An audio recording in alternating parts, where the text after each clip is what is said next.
तुलसीदास जी ने कहा है परहित सरस धर्म नहीं भाई। ये चौपाई है।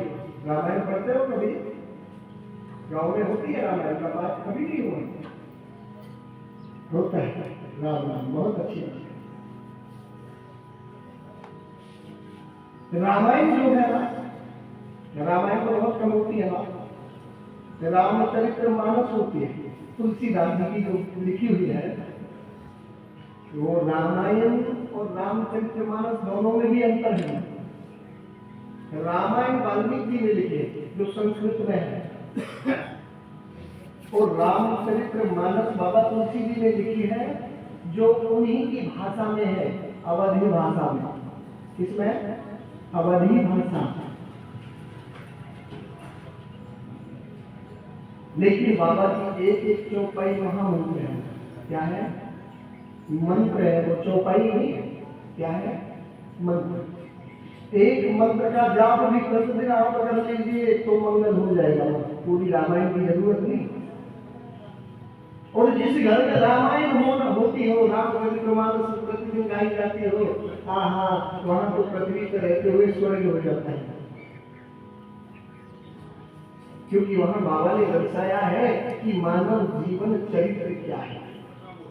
रामायण राम धन रावण दोनों का विषय दिखाया है, और रामचरित्र मानस जो बाबा ने बनाया है तुलसीदास जी ने, जो कली काल के ही थे, दूर के नहीं हुआ, कलयुग में ही उनका प्राप्त हुआ।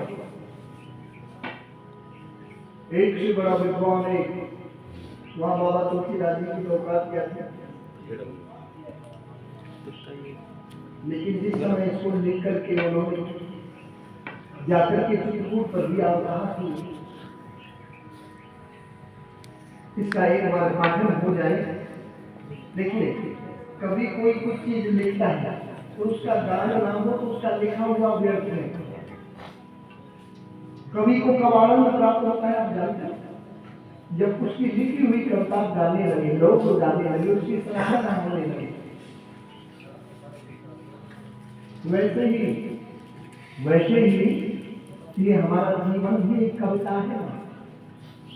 हमारा जीवन का जब तक गान ना हो, हमारे जीवन का बखान ना हो, दुनिया इस जीवन की प्रशंसा ना करे, तो ये जीवन क्या है? व्यर्थ है। मानव जीवन लेने के बाद आपको किसी ने याद नहीं किया तो कबीर जी ने एक दोहा कहा है, कहूँ तो आप सुना, बड़ा सुंदर दोहा है, मानव के लिए कहा है कि कबीरा जब हम पैदा हुए, क्या हुए? कबीरा जब हम पैदा हुए, जग हंसा हम रोए, ऐसी करनी कर चलो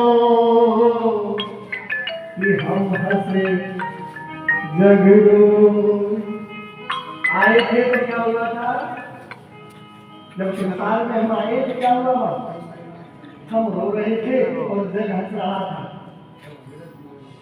जब हम संसार में आए तो हम रो रहे थे और जग हंस रहा था, लेकिन प्रभु की दी हुई धरोहर इस मानव देह से हमने कुछ ऐसा न किया कि हम हंसते हुए चले जाए और जग रोते हुए रह जाए। तो जीवन का अर्थ ही यही है कि दुनिया याद रखे किसी को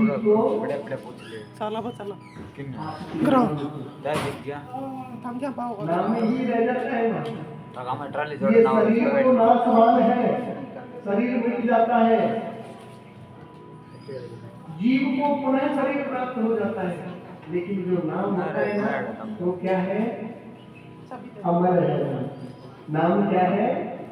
अमर है, चाहे वो ईश्वर का हो या नाम तो नाम होता है, और नाम का मतलब ही ईश्वर होता है। आपने सुना होगा कि क्या कर रहे हो, क्या पायो, मीरा ने क्या कहा था? अयोध्या में राम रतन धन पाए। उसने क्या पाया? नाम ही तो पाया। तो संसार में एक नाम ही महत्व है। तो इस देह में प्राप्त हुआ ये मानव शरीर जो प्राप्त हुआ है, इसका सदुपयोग करो माँ। ऐसा नहीं होना चाहिए बहुत मैंने देखा है, अभी तो बहुत समय पड़ा है, आगे नाम ले लेंगे, अब नहीं लिया तो आगे क्या ले पाएगा? और समय कहाँ है? समय है किसी के पास?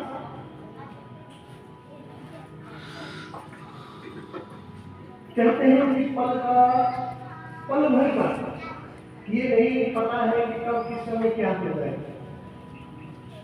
वो थे ना परीक्षित महाराज को श्राप लगाता है कि लंबिते मर्यादा तक्ष को सतमे हनि, कि आज के 7वें दिन तुझे तक्षक बरसेगा।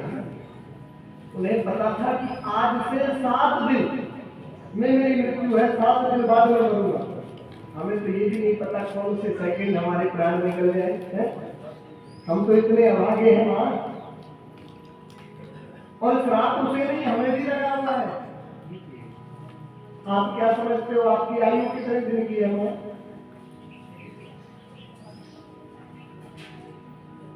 जी 70। माध्यम की पूछा है लोग, महीने साल नहीं पूछना। आगे नहीं पीछे भी बता दो। दिन तो 7 ही होते हैं ना, दिन 8 होते हैं क्या? माँ वैसे भी दिन की तरह होता है, दिन की तरह होता है। रवि इतवार जिसे बोलते हैं, रविवार, सोम, मंगल, बुध, गुरु, शुक्र और कितना दिन हुआ? 8वें दिन फिर वही आ जाता है क्या? रविवार, जो आज है। दिन कितने होते हैं? 7। श्राप लगा है क्या? किसी लंबिते मर्यादा तक्ष को सतमे हनि, 7 दिन में ही मृत्यु होगी। ये भी निश्चित है। 8वां दिन तो होता ही नहीं, तो 8वें दिन होगी कैसे? 7 दिन नहीं होगी। लेकिन उनके पास पता था कि 7 दिन ये मेरे पास है जिसमें मुझे मुक्ति पानी है, लेकिन हमें ये भी नहीं पता कि हमारे वो 7 दिन कौन से हैं जिनमें मैं मुक्ति पा सकता हूं। अब एक पल की नहीं पता है वहां क्या होना है। वहां इसीलिए कहता हूं कि राम नाम की लूट है, और तू लूट सके तो लूट, अंत काल पछताएगो जब तेरे प्राण जाएंगे। अंत समय जब आएगा ना, तो ये प्राण जब निकलेंगे ना, तो कहा है कि अंत समय मुख निकसत नाही, कितना भी प्रयत्न कर लेना। जो कहते हैं अभी समय बहुत है, अंत के समय पे राम का नाम नहीं निकलता। क्यों नहीं निकलता? बताइए। बच्चे भी बहुत कहते हैं माँ राम का नाम ले, माँ अंतिम समय राम का नाम ले, लेकिन माँ को राम का नाम नहीं, बच्चों का नाम याद आता है। क्यों आता है माँ? क्योंकि जिससे हमने प्रेम किया ना, उसका नाम हमें याद आता है। जिससे हम प्रेम करते हैं उससे ही हमारा नाम निकलता है, चाहे वो सांसारिक हो या प्रभु नाम। एक चीज। दूसरी एक और उदाहरण मैं देना चाहूंगा। बच्चे का गुरु कौन होता है? माँ होता है। प्रथम गुरु होता है बच्चे का माँ। आज की पीढ़ी फिर भी मैं कहता हूँ प्रभु कृपा है, धर्म का कार्य बहुत चल रहा है, धर्म से जुड़े हुए हैं कुछ लोग, जिनके कारण देखिए ऐसे परम संत महात्मा जो बैठे हुए हैं, जो धर्म को आगे चला रहे हैं, आप सभी उनका साथ देते हुए जा रहे हैं। धर्म और रक्षा की रक्षा का धर्म की रक्षा नहीं होगी, धर्म तुम्हारी रक्षा नहीं करेगा। ये पावन ग्रंथ है। हमारे सनातन धर्म में सबसे पावन पावन जो ग्रंथ है आप जानते हो कौन सा है? हमारे पावन ग्रंथ का नाम क्या है? सबसे बड़ा जो ग्रंथ सनातन धर्म में, जिस धर्म में हम हैं, अपना धर्म जानते हो नहीं जानते? धर्म तो जानते होंगे। कौन सा धर्म है? सनातन। चलो बहुत बढ़िया। इस सनातन धर्म के अंतर्गत हमारा ग्रंथ कौन सा है सबसे बड़ा? भागवत। जानते? बहुत जगह तो पूछते हैं, कभी नहीं बताते वहां कि कौन सा है। कोई बेरोई बोले गुरुजी कौन कौन है, लेकिन भागवत के विषय में ज्ञान नहीं बताई। अपने धर्म का ग्रंथ कौन सा है ये नहीं जानते। जो धर्म नहीं जानते वो ग्रंथ क्या जानेंगे? इसीलिए मैं कहता हूँ धर्मो रक्षक रक्षता। जब तक माँ बाप नहीं जानेंगे वो बच्चों को क्या सिखाएंगे? अब माँ बाप बोलते हैं टाइम बहुत है, अभी तो आगे प्रभु नाम ले लेंगे तो बच्चे क्या लेंगे? तो गुरु कौन है? माँ। माँ जो चाहे बच्चे को बना सकती है। माँ जो चाहे बच्चे को बना दे, डॉक्टर बना दे, इंजीनियर बना दे, गुरु बना दे, संत बना दे, जज बना दे, चोर बना दे, डाकू बना दे। ये माँ के हाथ होता है। जीव जगत में आता है, जिस समय जीव जगत में आता है तो प्रभु से क्या कहता है आपको पता है? हेलो। संसार की बातें करने के लिए बहुत समय है ना, समझ लीजिए। ये 7 दिन है ना, हाँ, जो आज जिस समय से ये कथा रखी है, ये बहुत अनमोल है। मैं नहीं कहता आपको कि वैकुंठ पहुंचा दूंगा, झूठा विश्वास नहीं दूंगा, लेकिन इस कथा के अंतर्गत मार्ग बहुत है। उसके लिए मार्ग भी आपको मिल गया, मेरा जीवन धन्य हो जाएगा और आपका जीवन धन्य हो जाएगा। मेरी कथा धन्य हो जाएगी, आपका जीवन धन्य हो जाएगा एक सन्मार्ग मिलने से। और मार्गों की कमी नहीं है इसमें, बहुत मार्ग मिलेगा, लेकिन बिना पान किए नहीं मिलेगा, बिना श्रवण किए नहीं मिलेगा। इसको श्रवण करना पड़ेगा तभी मिलेगा। बच्चा जब जगत में आता है, जीव जगत में आता है, पता है कैसे मिलता है? कैसे आता है? गर्भ में होता है तो भगवान से प्रार्थना करता है, मुझे इस गर्भ से बाहर निकाल। उसे भगवान दर्शन देते हैं, इसमें गर्भ में दर्शन देते हैं। हर बच्चा, हर जीव गर्भ में ईश्वर का दर्शन करते हुए आता है, और हर जीव प्रभु को झूठा आश्वासन देता है कि मैं इतना भजन करूंगा कि अब आने की जरूरत नहीं पड़ेगी, बस एक बार इस गर्भ से बाहर निकाल दे। लेकिन जीव जब आता है, आपने देखा होगा माते कैसे आता है जीव? हंसता हुआ आता है, और ज्यादातर कैसा आता है? हंसता हुआ, रोते हुए। बहुत सुंदर, धन्यवाद माता। मैं ये आपसे समझ रहा हूँ कि आपको कुछ पता है कि नहीं, कि आपकी आयु तो बहुत है, कभी वृद्ध माताएं हैं तो अनुभव भी होगा। जीव जगत में रोते हुए क्यों आता है माँ? इसका उदाहरण दीजिए मुझे। ये तो पता है, सब जानते रोते हुए आता है, रोता क्यों है?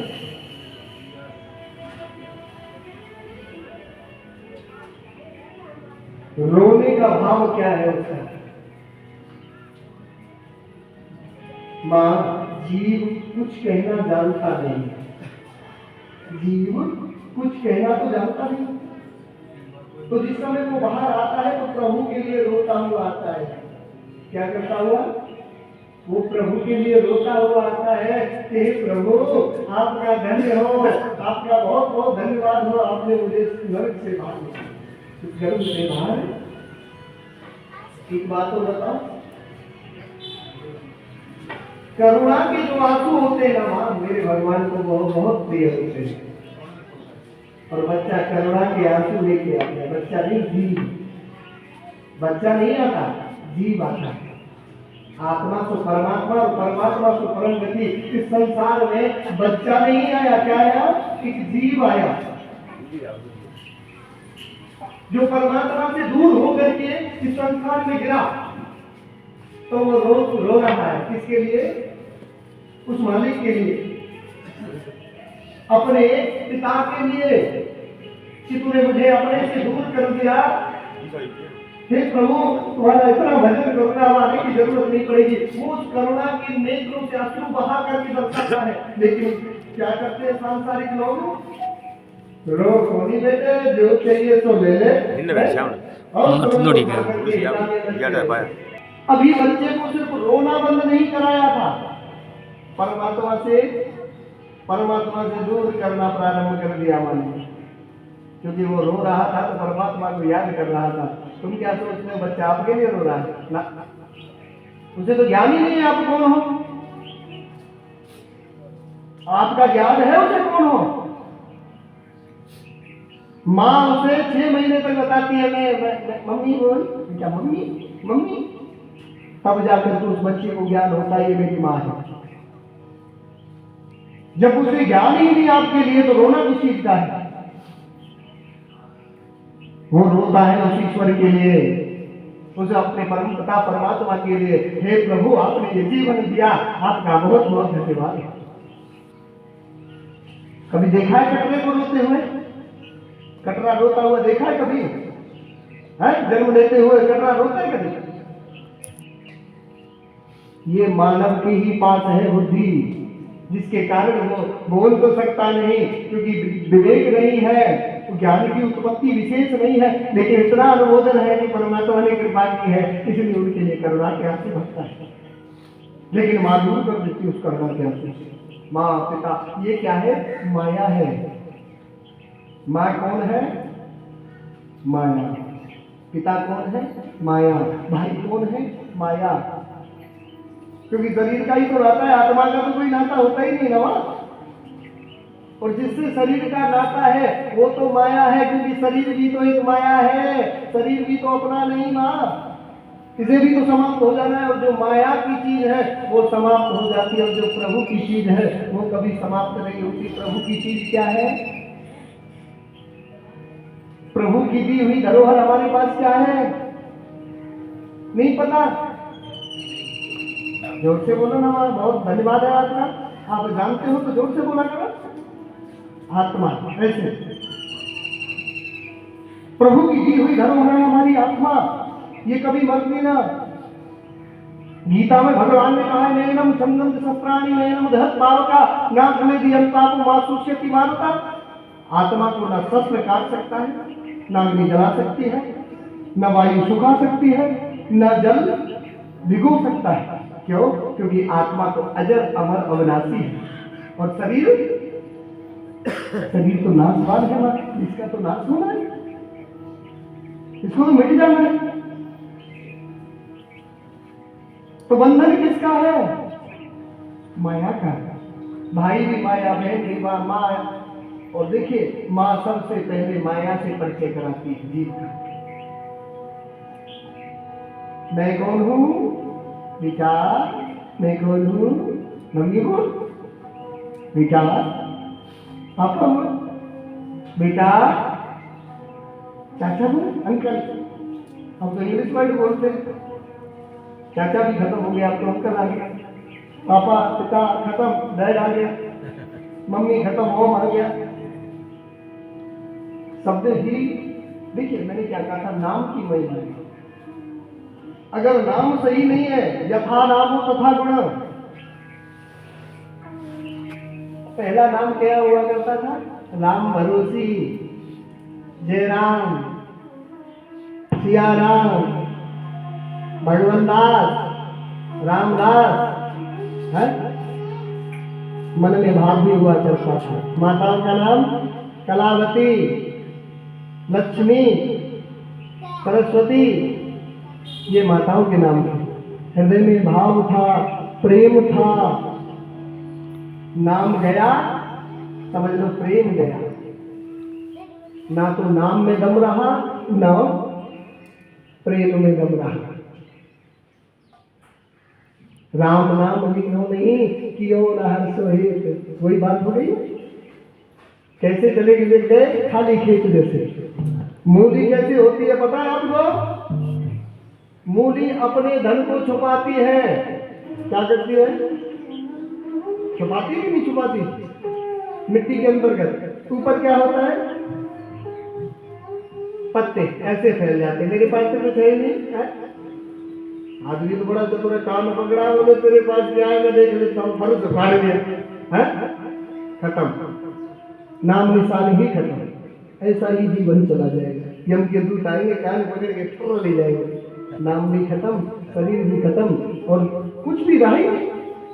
कभी कोई नाम याद नहीं करेगा तो फिर किसी है बड़ा दुष्ट आत्मा था, चल इसका तो नाम भी लेना भी अच्छा।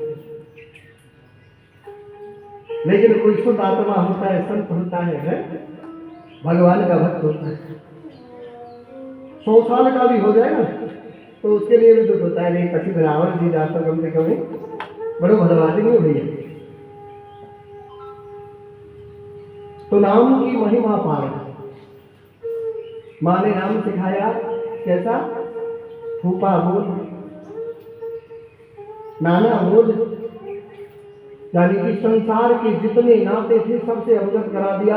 एक कोने में उसी घर में माँ, बाहर नहीं जाना। देखिए बाहर के भी नाते याद दिला दिए और घर के भी।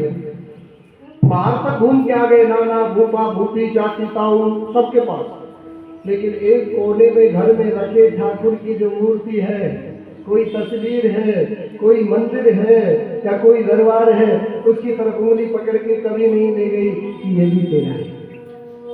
ले जाती? क्यों नहीं ले जाती?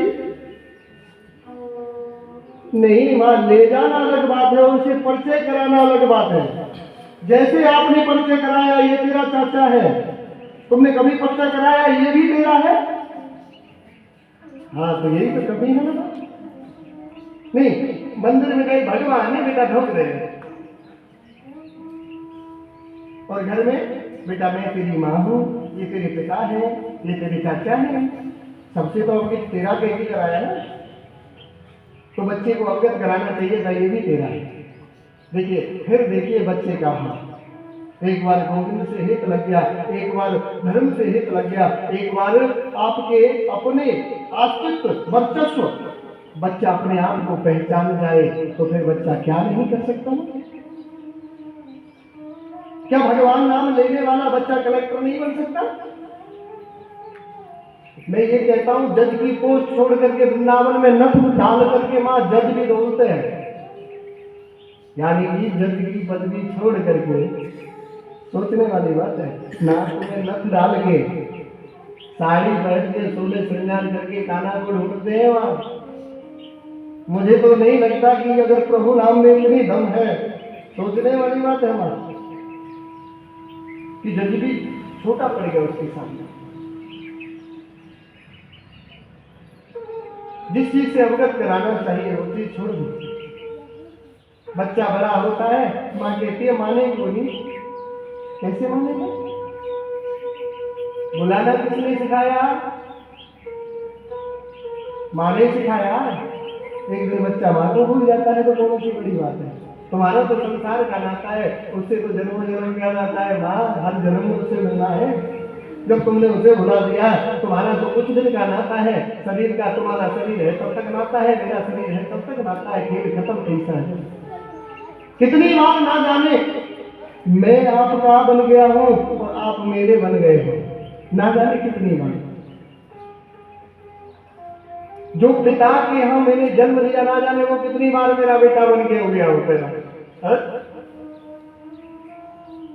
तो ये जो शरीर का नाता है माँ, शरीर का नाता संसार में यहाँ तक का ही है, इससे परे भी एक नाता है जो मेरे परम पिता परमात्मा से है, उसका नाता याद रखो।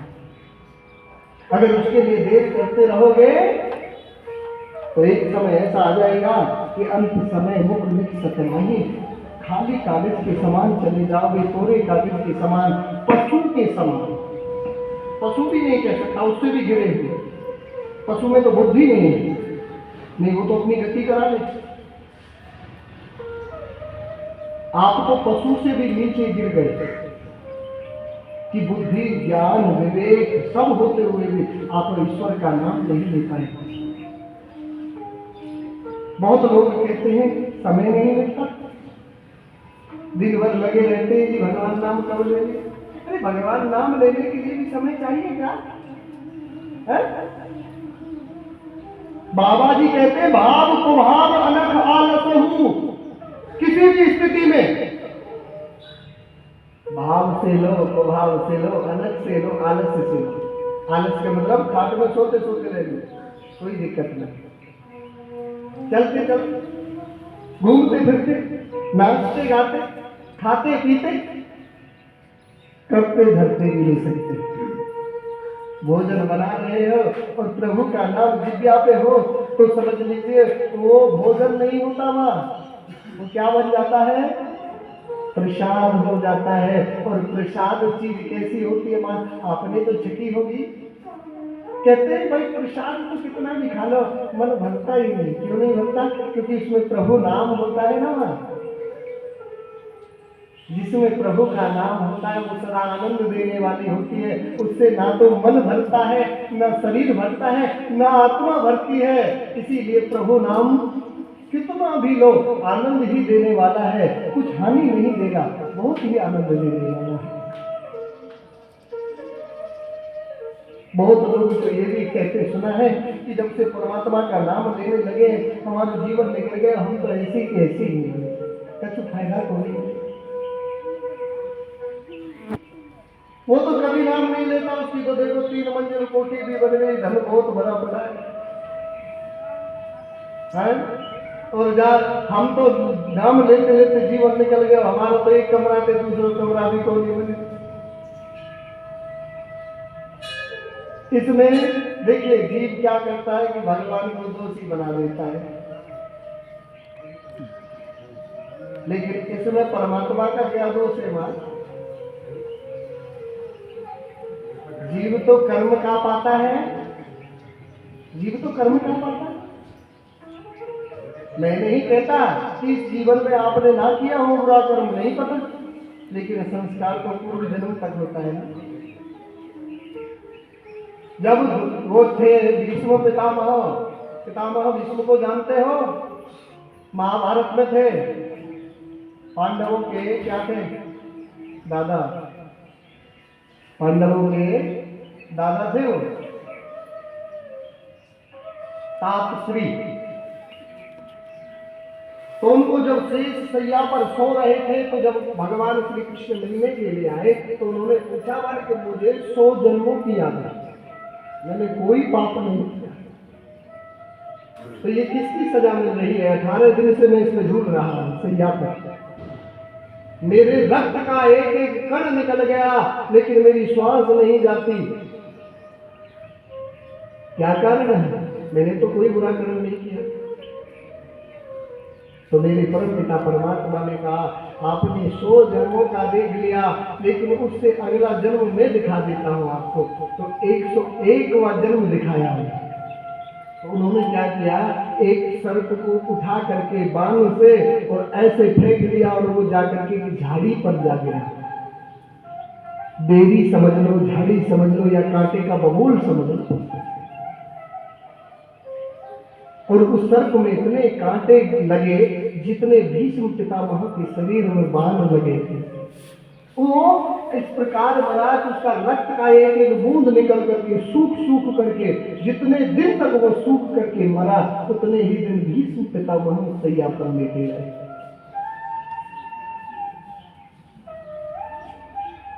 करनी का फल उसमें परमात्मा कुछ नहीं कर सकता। कर्मण्ये बाधिकारस्ते मां फलेषु कदाचनम। गीता में भगवान ने कहा है जैसा तू करेगा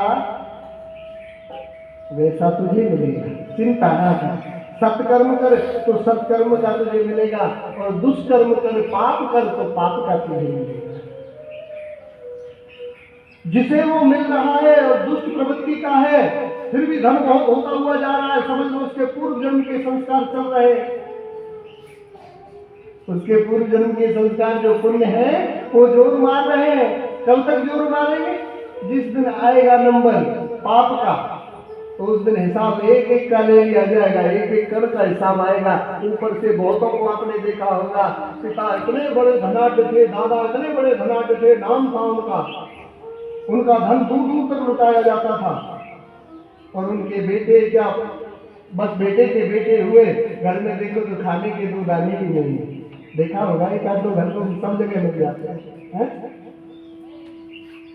तो कर्मों का जो फल है माँ, वो मुझे भोगना है, आपको भोगना है। कर्म गति तारी नाहे तरी।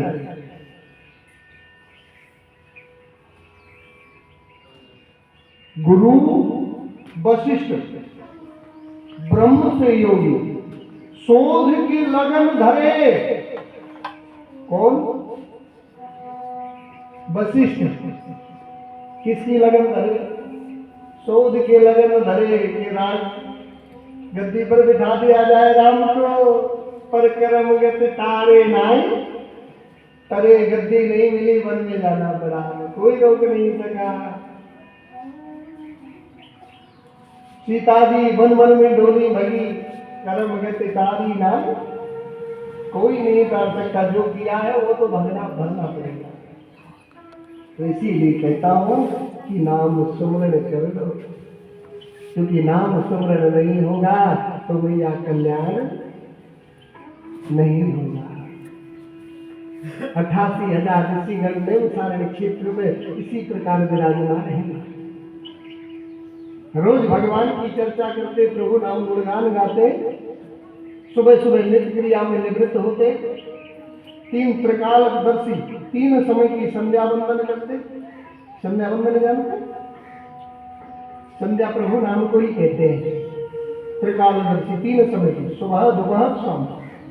सुबह बाल भोग से पहले, दोपहर को भोजन से पहले और शाम को भोजन से पहले त्रिकालदर्शी होती है संध्या प्रभु नाम। लेकिन एक दिन क्या हुआ, उन्हीं की मंडली में श्री सूत जी महाराज का आगमन हुआ। सूत जी महाराज जिसकी उम्र 20 वर्ष भी नहीं है अभी मां, और जो संत है ना वो इतनी लंबी लंबी आयु वाले संत, आपको क्या बताऊंगा। एक संत की आयु 1000 वर्ष की है, एक संत की आयु 1,00,000 वर्ष की है। एक संत ऐसा भी बैठा है जिसके सामने युग बदल गया मां, एक युग। और एक संत उसमें ऐसा भी बैठा है जिसके सामने चतुर्गी निकल गई मां, 4 युग। एक संत ऐसा भी बैठा है उसके सामने मनवंतर चला गया, और एक संत ऐसा भी बैठा है मां जिसके सामने इंद्र बदल गया।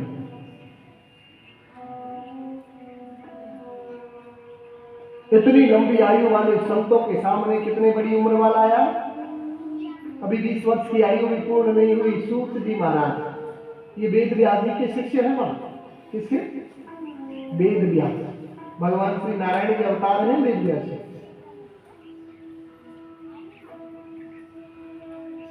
सभी संत खड़े हो गए। सूत जी महाराज एक बार तो घबरा गए, बच्चे ही तो थे, 20 वर्ष की आयु, कितनी लंबी आयु वाले संत देख करके खड़े हो जाए। अरे देखो कौन आए, सूत जी महाराज आ गए। अरे खड़े हो गए एकदम से।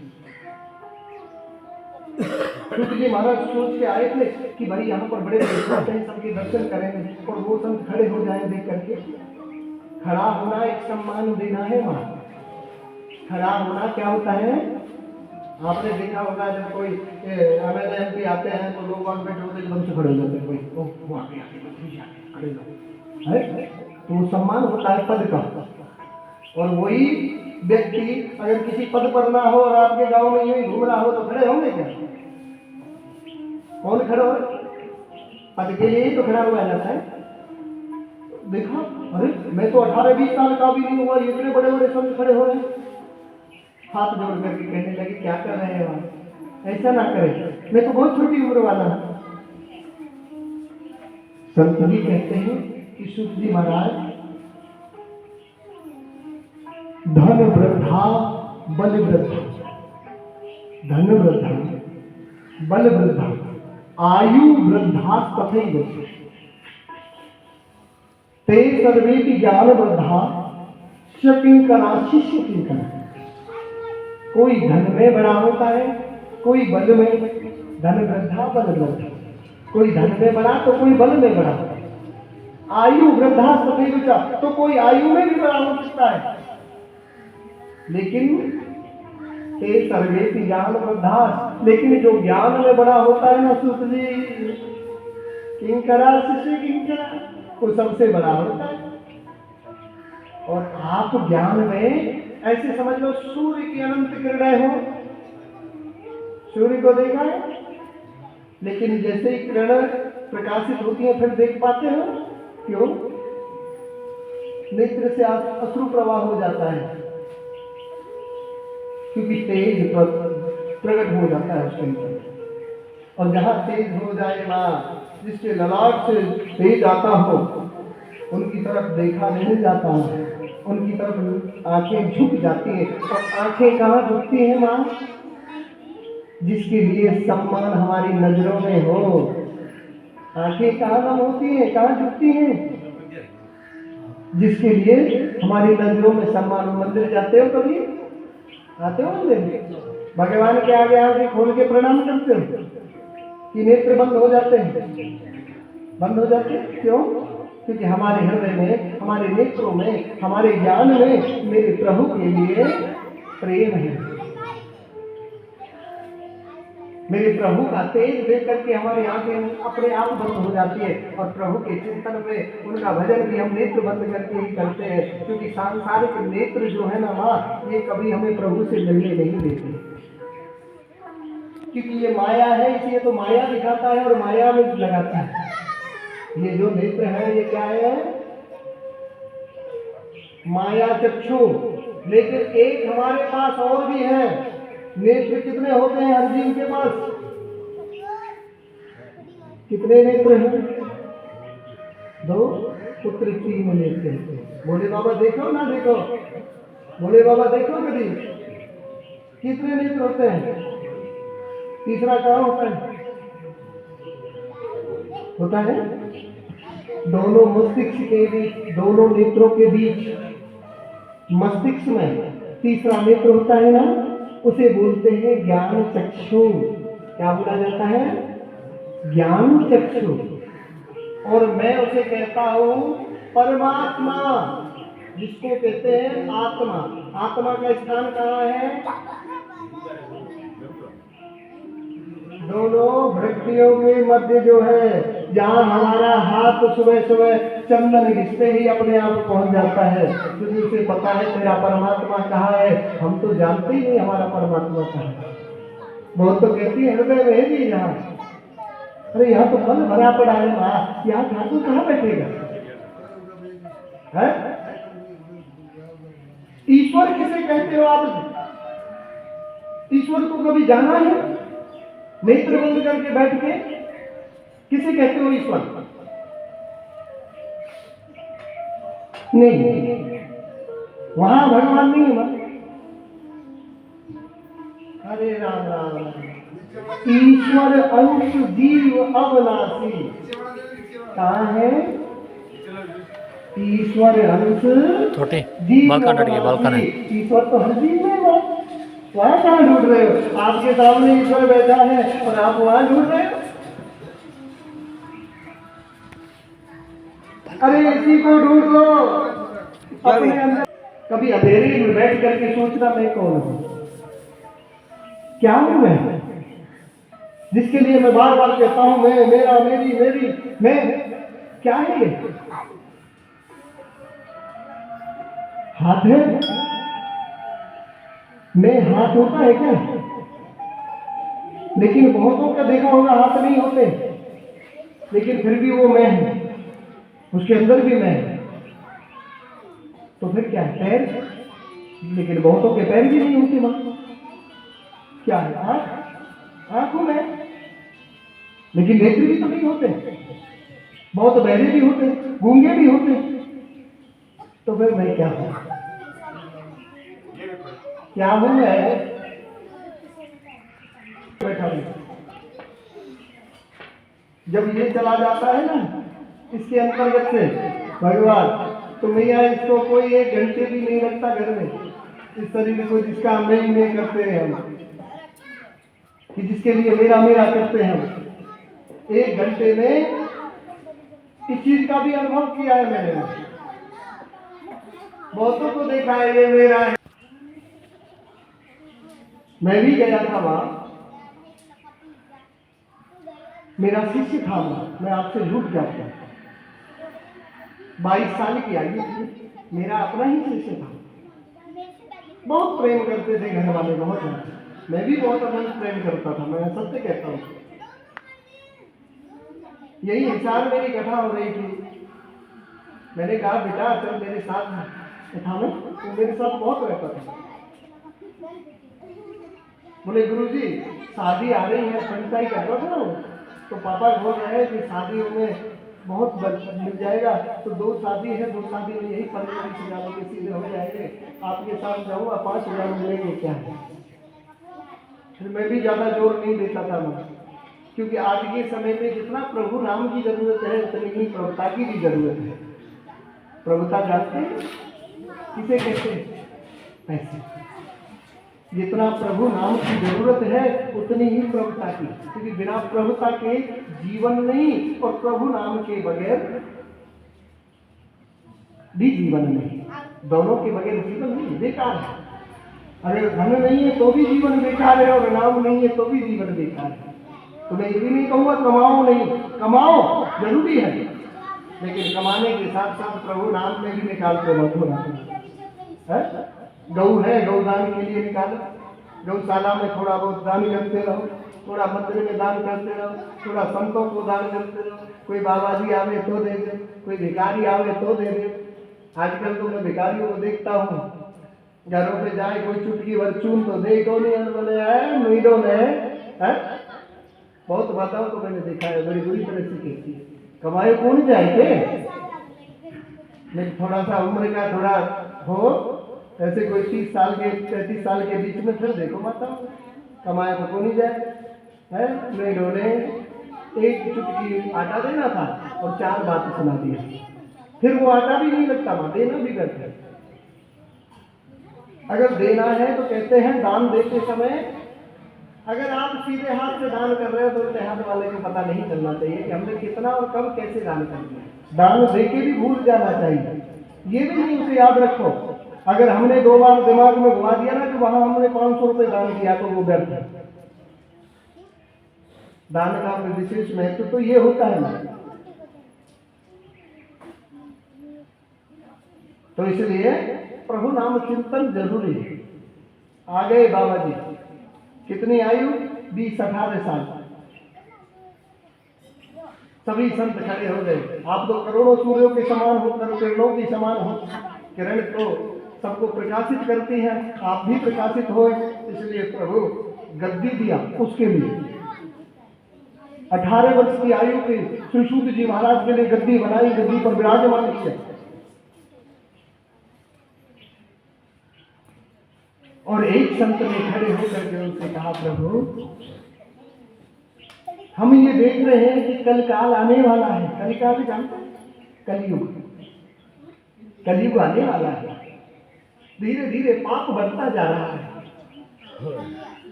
इस पाप का उद्धार करने के लिए, इस पाप को मिटाने के लिए, लोगों का जीव कल्याण के लिए, देखिए संत क्या मांग रहे हैं और क्या पूछ रहे हैं। संत का मतलब समझ लीजिए आज संत किसे कहते हैं। संत वही होता है मां जो जिसकी आत्मा शांत हो गई है, जिसे अपने लिए कुछ चाहिए ही नहीं। संत तो किसके लिए होते हैं? परमार्थ के लिए।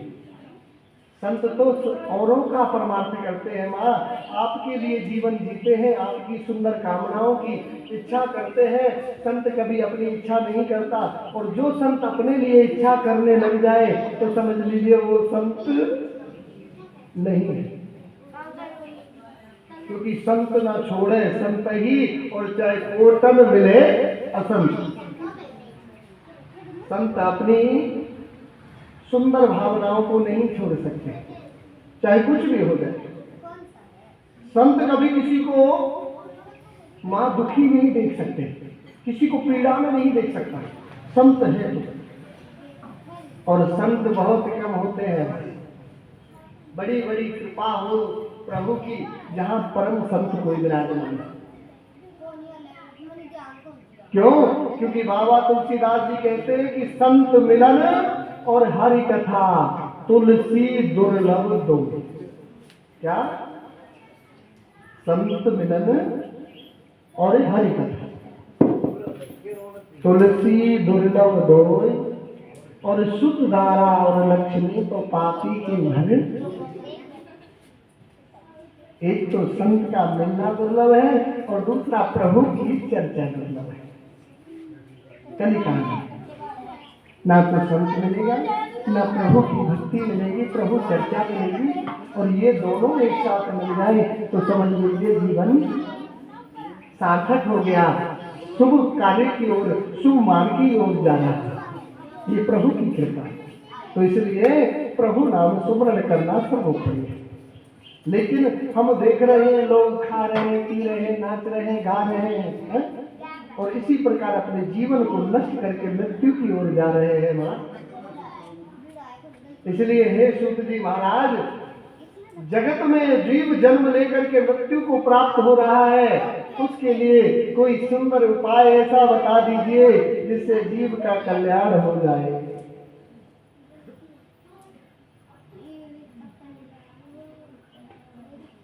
सूत जी महाराज ने जब ये प्रश्न सुना तो हृदय गदगद हुआ और कहने लगे, प्रभु हे संतजनों, आपने बड़ा सुंदर प्रश्न किया है, लेकिन मैं तुम्हें वही सुनाऊंगा जिसे सुखदेव जी ने सुनाया था।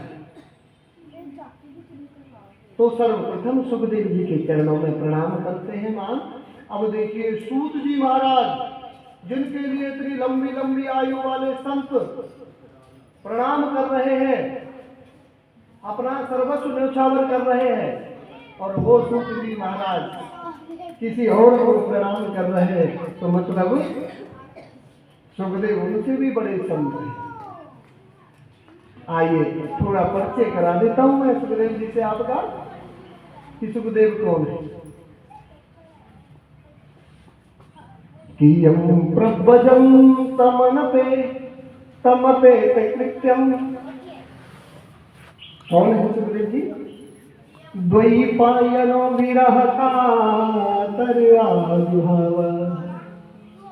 पुत्रेति तन्मयतया करवो।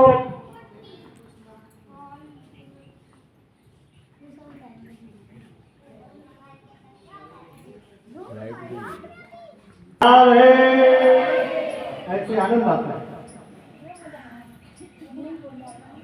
देखिए एक बार कभी नहीं, जोड़ा करना चाहिए। राधे राधे, बड़ा आनंद आता है। और एक बात बताता हूँ, एक बार राधे नाम मात्र से जीव का कल्याण हो जाता है। आप 2 बार गाएंगी तो समझ लीजिए जीवन सार्थक हो गया।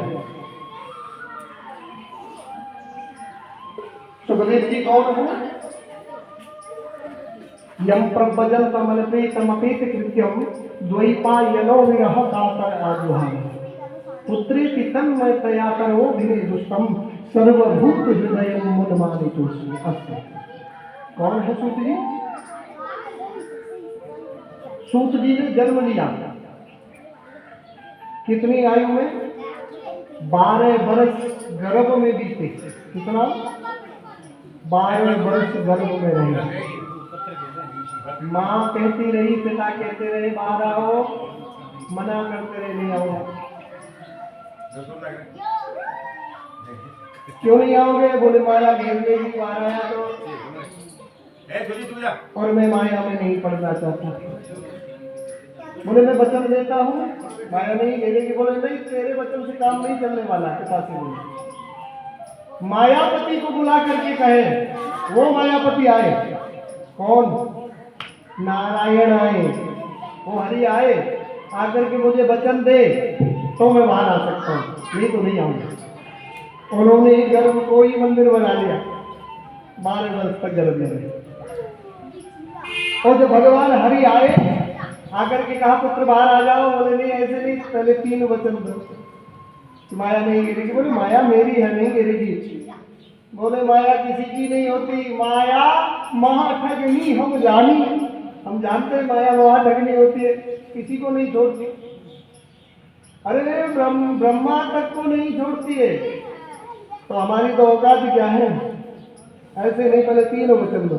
जब हरि ने 3 वचन दिए, भगवान नारायण ने, किसने? नारायण भगवान ने वचन दिए ना हमारी माया नहीं गिरेगी, नहीं गिरेगी, नहीं। और गर्भ से बाहर आते ही माँ नार लिया, जो माँ के गर्भ से नार आता है ना, वो नार लेकर के कंधे पे डाला और चल दिए बन किए। अब देखिए पुत्रेति तन्मयतया तनोभिनेदुस्तम। अरे पुत्र रुको, तिष्ठति पुत्र तिष्ठति वा पुत्र तिष्ठति। पुत्र रुको। अब व्यासी पीछे पीछे भाग गए, उनके पिता पीछे पीछे भाग गए, पुत्र रुक जाओ। लेकिन उनके कान पर कोई जू नहीं रह गए। कौन किसका पिता, कौन किसका पुत्र, ना जाने कितनी बार मैं इनका पिता बना हूं, ना जाने ये कितनी बार मेरे पुत्र अब मुझे पुत्र कह के बुला रहे हैं। ये तो देह का नाता है, लेकिन मैं तो देह ही नहीं। मैं कौन हूं? कौन हूं मैं? क्या हूं मैं? आत्मा हूं। क्या हूं? मैं तो शरीर हूं ही नहीं। शरीर तो मर जाएगा, लेकिन मैं नहीं मर सकता। जीव तो मरता नहीं है ना। और वहां से क्या आया है? जीव आया है। जीव ही तो वहां से आया हो, तो मैं जीव हूं। और जीव मरता नहीं, शरीर मरता है। माया मरी न मन मरे, मर गए शरीर। माया नहीं मरती, मन नहीं मरता, शरीर मरता है। ऐसे ही आत्मा नहीं मरती है, शरीर मरता है।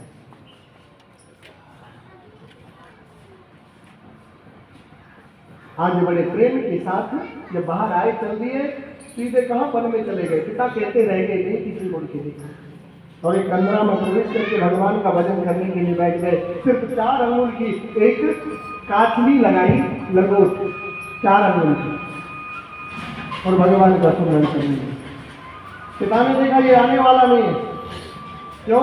क्योंकि ये तो उदासीन है, और जो उदासीन होते हैं वहां उन्हें संसार से कोई मतलब नहीं। वो तो परमात्मा के प्यारे होते हैं, भगवान से बड़ा प्रेम होता है उनको, उनमें बहुत नजदीकी होती है। और ये सत्य है, सबसे ज्यादा नजदीकी अगर परमात्मा से किसी की है तो किसकी है जानते हो? सबसे ज्यादा परमात्मा किसे प्रेम करते हैं? किसे प्रेम करते हैं? आपसे। किसे? मुझसे। किसे? इस मानव से, इस मनुष्य से। ये मानव देह से परमात्मा सबसे ज्यादा प्रेम करता है। लेकिन ये देह कितनी है, और देखिए हम कितने झूठे हैं। वो इतना प्रेम करता है, हम पर थोड़ा भी प्रेम नहीं दे पाते बदले, जबकि देना चाहिए कि नहीं देना चाहिए। कोई हमें याद करे, कोई हमें प्रेम करे, कोई हमारा सहारा बने, तो उसे याद करना चाहिए कि नहीं?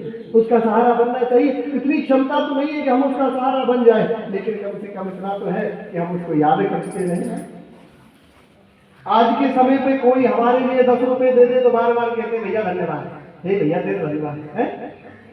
वो इतना दे रहा है वहां, लेकिन क्या हमारा एक पल के लिए इतना नहीं हो सकता कि हम सुबह सुबह उठते ही उसको याद करके कहें, हे गोविंद तेरा बार बार धन्यवाद है, हे ईश्वर तेरा बार बार धन्यवाद है, तूने मुझे ये जो ये जीवन दिया, पहला, दूसरा ये श्वास दी, तीसरा तूने मुझे भोजन दिया। यानी सब कुछ तो तेरा ही है, मेरा तो कुछ है ही नहीं, तो उसका धन्यवाद करना चाहिए। एक कवि ने लिखा है,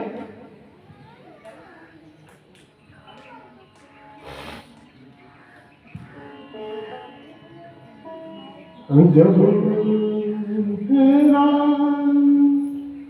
हूँ भगवान तुम्हें के से सुनाए इस बोल जितने सुंदर है, जितना सुंदर इसका बोल है ना माँ, उससे सुंदर इसका ज्ञान है। गाया ही गाया है, कभी जीवन में समझा है। उन्होंने क्या कहा? जब हैरान हूँ भगवन तुम्हें कैसे रिझाऊं। क्या माँ इतना समय भी नहीं है क्या? है? अभी तो आधा समय भी नहीं हुआ। कथा का समय तो 3 बजे तक का है। वो कह रहे हैं कि प्रभु कोई वस्तु नहीं ऐसी जिसे सेवा में लाऊं। हैरान हूँ भगवन तुम्हें कैसे रिझाऊं।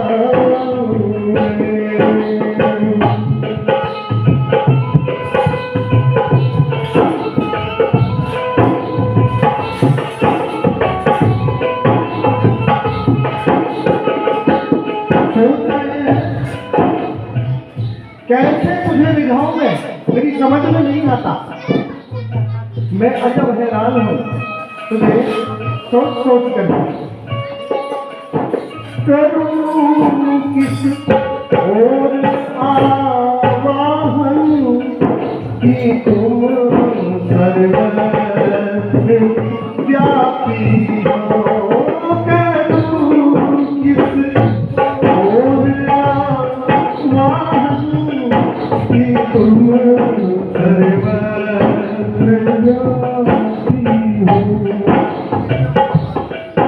अनादर है बुलाने को अगर घंटी बजाऊं मैं। हैरान हूँ भगवन तुम्हें कैसे रिझाऊं। हरे प्रभु, वो भक्त कह रहा है कैसे मैं तुझे रिझाऊं, मेरी समझ में नहीं आया। कैसे तुझे बुलाऊं, ये भी समझ में नहीं आया। आवाहन कहते हैं किसी को बुलाने को। तुझे बुलाऊं कैसे, किसी और मुख करके बुलाऊं। कोई कहता है परमात्मा का मुख पूर्व में करना चाहिए, कोई कहता है पश्चिम में, कोई कहता है उत्तर में, तो कोई दक्षिण में। लेकिन मैंने सुना है हर व्यापक सर्वत्र समाना।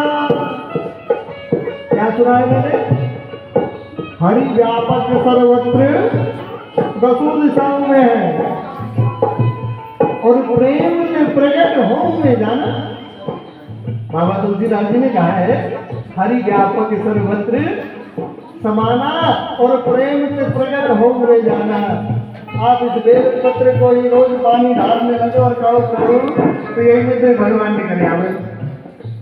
आपने देखा होगा बहुत सी जगह एक ईटा ले देते हैं, ईटा, और उस पर सिंदूर लगा करके अच्छा सा रख देते हैं, फिर उसका ही पूजन चालू हो जाता है और वो ईंट परचे देने लगती है बात। क्यों?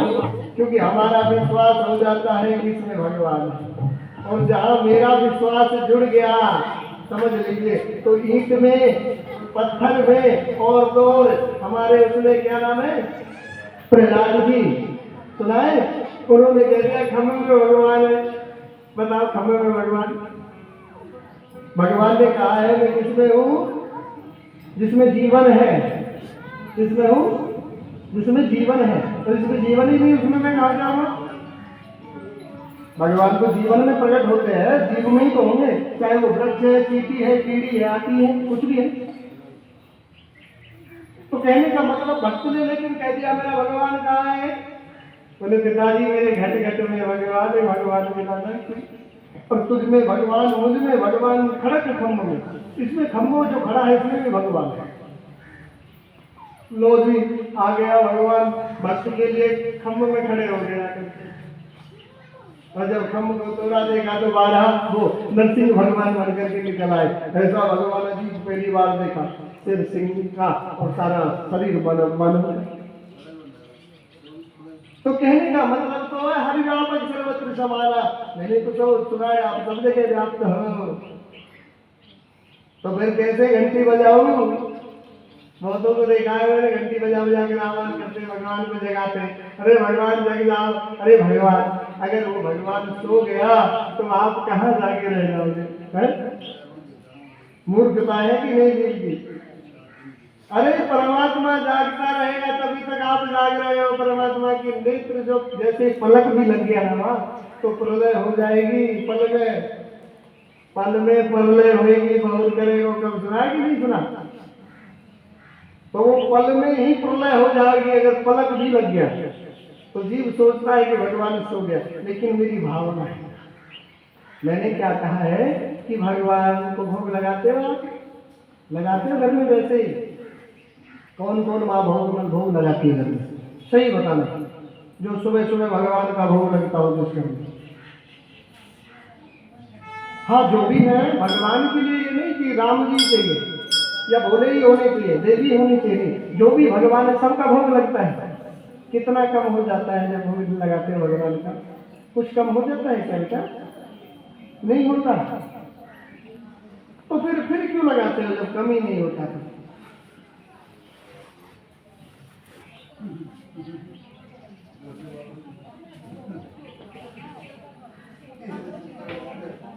माँ, इसका मतलब है कि भगवान खाता नहीं है। अगर आप लगा रहे हो मखाने, इतने कितने मिल जाते हैं? मखाने भी लगाओ।